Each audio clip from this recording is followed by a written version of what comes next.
Radio ECN. Radio ECN. The best music. ECN. Les amis, on vous souhaite à tous une excellente fin d'après-midi en Alsace. J'espère que vous êtes bien au chaud. Et là, on va parler bon plan, enfin surtout info, pratique, tout ce qui se passe de bien dans la région. Et pour cette occasion, je suis très heureux de retrouver Cédric Simonin, directeur général du groupe Fivialis. Salut Cédric. Salut Mag. Comment ça va ? Écoute, quand je viens ici, ça va toujours bien. Ouais, t'as vu, il fait bien chaud dans les studios, même si c'est vrai que moi je porte 3 couches. Je viens du sud, je suis frileux. Cédric, directeur général du groupe Fivialis, en charge du pôle habitat collectif pour Trianon Résidence. On avait pas mal échangé la dernière fois, on avait abordé quelques sujets, notamment un sujet qu'on a abordé succinctement. On va le détailler un petit peu plus aujourd'hui. On va parler de tout ce qui est mobilité. Vous étiez déjà précurseur et innovateur dans la matière. Alors Cédric, du point de vue de la mobilité, il y a notamment la résidence qui se situe au centre-ville, pratiquement au centre-ville de Mulhouse. Rue Buffon, centre-ville. Rue Buffon. Résidence qui s'appelle Citizen. Yes. Et alors, c'était quoi un peu le projet avec cette résidence ? C'était quoi sa particularité ? Vous savez, bon déjà, merci pour l'invitation. Alors chez Trianon Résidence, on est un peu l'enfant terrible du groupe Fivialis. Un peu troubillon, on aime bien bouger dans tous les sens. Les mobilités, ça fait toujours écho au logement. Il y a toujours un lien entre le logement et les mobilités. Alors, on n'en est pas à notre premier essai, puisqu'on avait déjà mis des vélos électriques en autopartage à Cernay, à Saint-Louis, on met des véhicules en autopartage. Donc, il y a un lien toujours très étroit entre le logement et les mobilités. Là, en l'occurrence, on se pose toujours 2 questions. La première, c'est comment avoir une offre de grande qualité, attractive et innovante. Déjà, ça c'est la première question qu'on se pose. Et la deuxième, qui est en lien avec celle-ci, c'est comment limiter l'impact de nos constructions sur l'environnement. À partir de là, qu'est-ce qu'on a mis en place ? On a décidé sur cette opération, ces 2 résidences, il y a 75 lots sur ces 2 bâtiments rue Buffon. On a décidé de prendre en charge pour l'ensemble des usagers, propriétaires et locataires, ce qui est une nouveauté, l'équivalent de 1 an de mobilité. Alors, pourquoi on a fait ça ? Parce que c'est une question qu'on peut se poser. Est-ce qu'on a voulu faire du marketing ? En l'occurrence, non. Ce n'était pas l'objectif principal. L'objectif principal, c'était de se dire, par rapport à la deuxième question que j'ai posée, comment limiter l'impact que l'on peut avoir sur l'environnement, la question qui s'est posée, c'est comment on peut faire pour que les gens utilisent moins leur véhicule pour leur trajet du quotidien ou les petites courses, etc. Vraiment les trajets très très courts. En l'occurrence ici, l'opération, elle est à quelques encablures du centre de Mulhouse et il y a énormément de transports en commun disponibles. Vélo, voiture, tram, etc. etc. C'est vrai que l'arrivée du tram a permis notamment d'accéder plus facilement au centre-ville, de l'extérieur, on peut se garer plus facilement et ça permet aussi d'éviter un petit peu de circulation. C'est un enjeu qui est vraiment important en termes d'environnement et d'écologie. Voilà, donc ça va dans le sens de l'histoire déjà.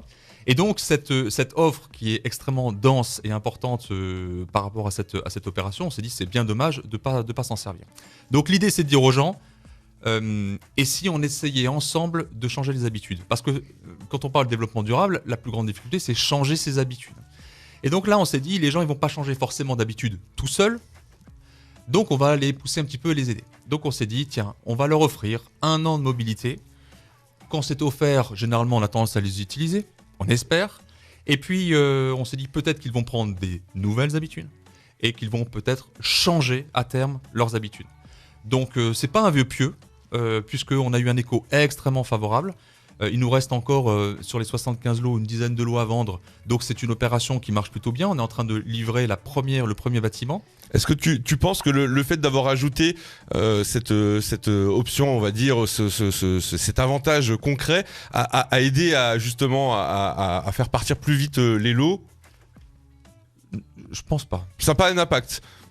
En fait, ce serait difficile à dire, mais en fait, on l'a pas fait pour ça. Oui, bien sûr. Ça peut paraître surprenant, on l'a fait parce qu'on avait des convictions et parce qu'on pensait qu'il fallait le faire. Non, ce qui fait qu'un logement est vendu, c'est la situation, une bonne situation qui correspond à celui qui va l'acheter, et puis il y a un niveau qualitatif donné qui correspond aussi à ce qu'il imagine, avec un prix en cohérence avec tout ça. Donc c'est d'abord la qualité des produits, je dis toujours, pour qu'une entreprise marche, c'est qualité des hommes, qualité de produits et qualité de gestion. Donc là, qualité des produits, c'est toujours ce sur quoi on a travaillé chez Trianon Résidence et même dans toutes les marques du groupe Vivialis. Donc c'est la base d'abord d'un premier achat. Je vais presque dire c'est la cerise sur le gâteau. Yes, en fait voilà, c'est ça. Le produit déjà tel quel, il est déjà top. Et vous avez mis le petit plus. Hein. Les gens vont pouvoir, justement, comme c'est quelque chose de nouveau en fait, ils savent pas trop comment ça va se passer. Exactement. Et c'est donc après coup, on va pouvoir tirer en quelque sorte les conclusions et peut-être aussi réajuster ou pas. On va voir. Alors ça c'est là. Ce qui peut surprendre, c'est qu'en fait, celui qui va en bénéficier, c'est l'usager. C'est-à-dire que les gens qui ont acheté chez nous, il y a des gens qui ont acheté pour leur propre résidence principale, eux ils vont en bénéficier. Et puis il y a des gens qui sont des investisseurs, qui préparent leur retraite et qui ont investi dans l'immobilier. Et ces gens-là, c'est pas eux qui vont en bénéficier, ce sont les locataires, donc leurs locataires qui vont en bénéficier. Ce qui était important, c'était l'usager. Donc le locataire qui n'a rien demandé à personne, lui il dit tiens ça m'intéresse de louer ce logement et il en bénéficiera. Donc c'est un peu la nouveauté, ce qui m'intéresse c'est celui qui va vraiment utiliser le logement et les mobilités. Ouais, mais quand on est en centre-ville, je trouve que c'est vraiment un petit plus qui est incroyable. Hein. Ça permet de effectivement pouvoir aller très rapidement et très facilement dans les endroits sans avoir besoin d'avoir forcément son véhicule personnel, la complexité de se garer. D'ailleurs le parking au centre-ville il est payant en plus la journée, donc tout ça mis bout à bout, effectivement ça fait une réelle économie et ça donne du pouvoir d'achat finalement. C'est bon pour le pouvoir d'achat. Et donc, j'ai donné deux axes. Hein. J'ai parlé du produit et puis j'ai parlé d'innovation. Et là, il est à noter quelque chose, c'est que le compte mobilité, qui est lancé par la M2A depuis de très nombreuses années, c'est quelque chose qui est unique en Europe. Ça, je pense que les gens ne le savent pas. Et c'est quelque chose que les autres villes, comme Bordeaux, je crois qu'il y a Limoges, Grenoble, qui sont venus voir ce que Mulhouse et la M2A faisaient pour s'en inspirer. Et j'ai trouvé intéressant, et il faut noter aussi, c'est très important, qu'on a travaillé en partenariat avec les gens de la M2A, avec Solea notamment, pour faire évoluer leur application. Parce que lorsque je suis allé voir la M2A en disant vous avez un super truc, c'est ce compte mobilité où tout est regroupé en une seule application, ce qui est rare, hein, ce qui est unique en Europe. Donc ça facilite les déplacements et ça facilite la gestion de ces déplacements. Je leur ai dit il n'est pas trop adapté à ce que j'aimerais faire. Donc ça c'était il y a 4 ans quand on lançait l'opération. Et j'ai un peu insisté, mais ils ont tout de suite dit ok banco, on est prêt à faire évoluer cette application pour qu'elle soit adaptée à ce que moi je souhaitais faire. C'est-à-dire qu'en fait, j'ouvre un compte au profit des bénéficiaires. Ce que on ne pouvait pas faire il y a 4 ans, ce qu'on peut faire aussi. Mais je leur ai dit, si je fais ça, j'ai mis ma casquette de chef d'entreprise et je leur ai dit, mais ça c'est bon aussi pour une entreprise qui peut ouvrir aussi un compte au profit de ses salariés.